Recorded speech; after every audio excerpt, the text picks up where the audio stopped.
Gracias, presidente. Ayer, a final de la tarde, hablé con el diputado Ortiz y él acordamos que me iba a ceder el tiempo.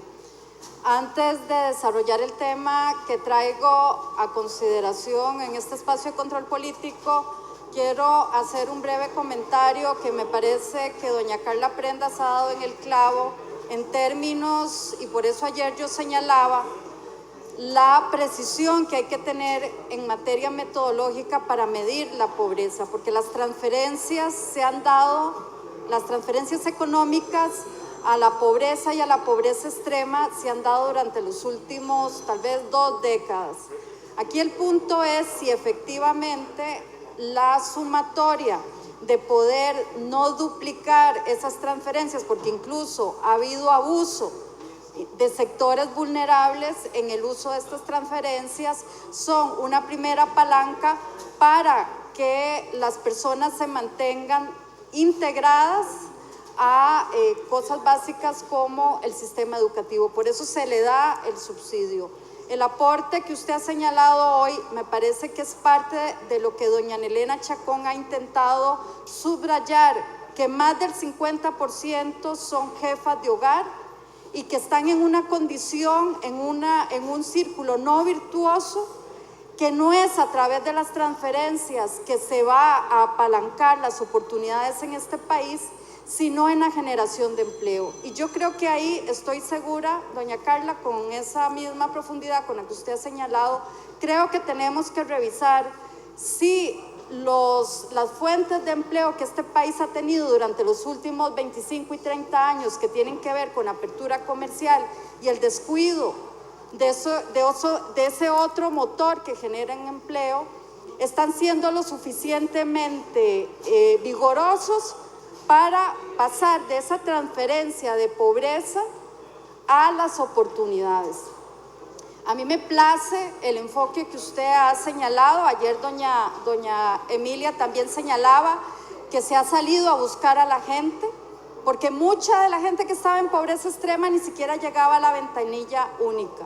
Y creo que esa es la metodología, más allá del valor y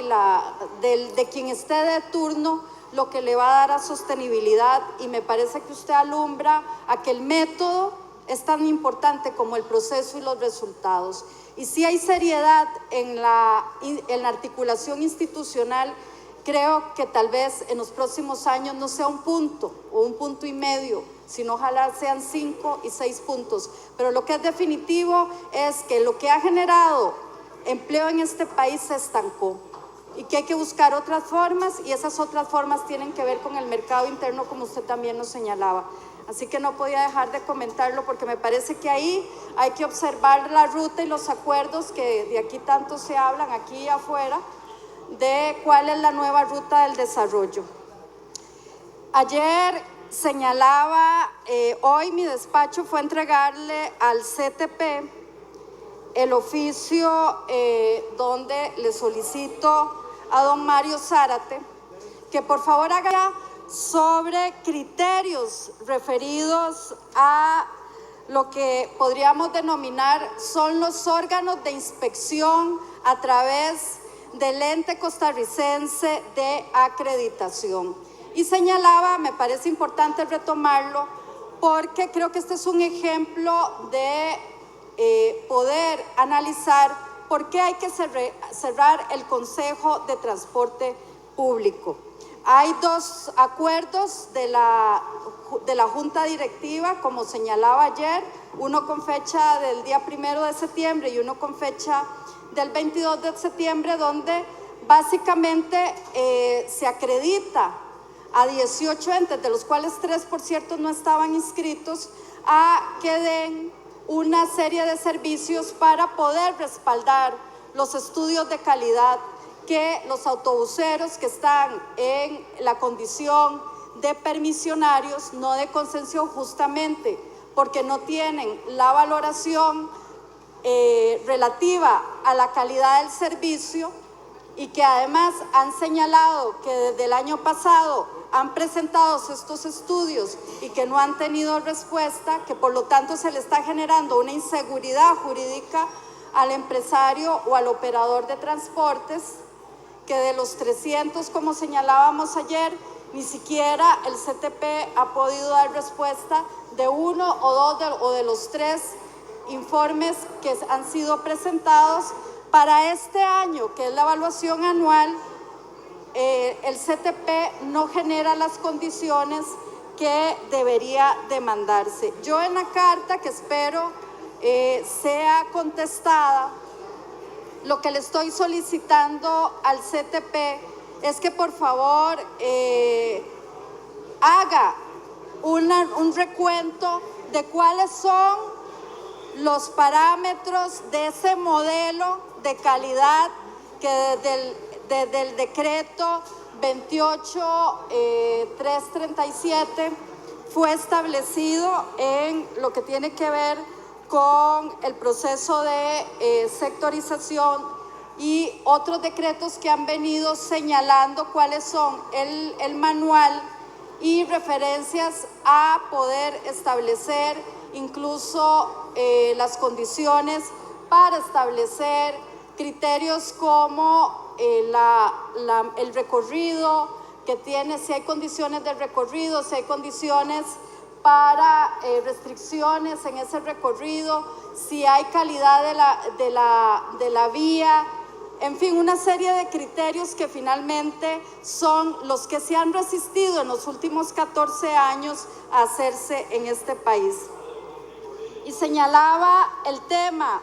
de la disputa que hay a lo interno del CTP, porque justamente la Contraloría se abocó el año pasado a hacer un proceso de evaluación de lo que había sido la calidad con que se brinda la política de transporte público en este país, y tuvo que retirarse por el recurso de amparo que estaba mencionando. Es insostenible que en los últimos 14 años prácticamente, a través de diferentes acuerdos que han tenido que ver con esa política de transportes, y me llamó la atención porque le hablé al ministro de Obras Públicas y Transportes para que me justificara por qué se quieren hacer nuevos estudios de calidad y de estudios para implementar la sectorización, y lo que me señalaba es que él es un voto más en la junta directiva del CTP. Es decir, la rectoría de quien debería de dar cuentas queda finalmente delegada a lo que bien pase o no pase en el Consejo de Transporte Público. Cuando yo envío la carta a don Mario Zárate, solamente tengo 2 correos a los que evidentemente no tuve respuestas, uno dirigido a él con copia al ministro y otro a la viceministra de Transportes, y uno dirigido a su asistente, del cual no tuve ninguna respuesta. Y me llamó la atención porque ayer, al final de la tarde, llaman a mi despacho diferentes personas que han dicho que les ha sucedido lo mismo, que en el CTP no hay una respuesta oportuna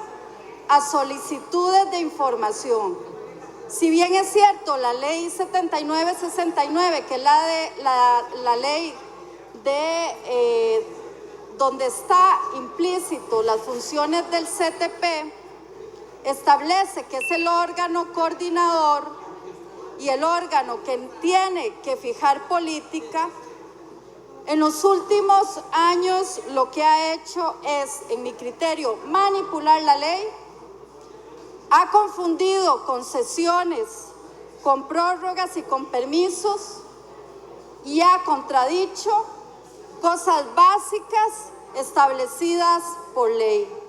Y de esto hay prueba. La Contraloría General de la República, como también nos señalaba ayer, ha dicho que entre las metas y los objetivos de la institución no hay una coherencia.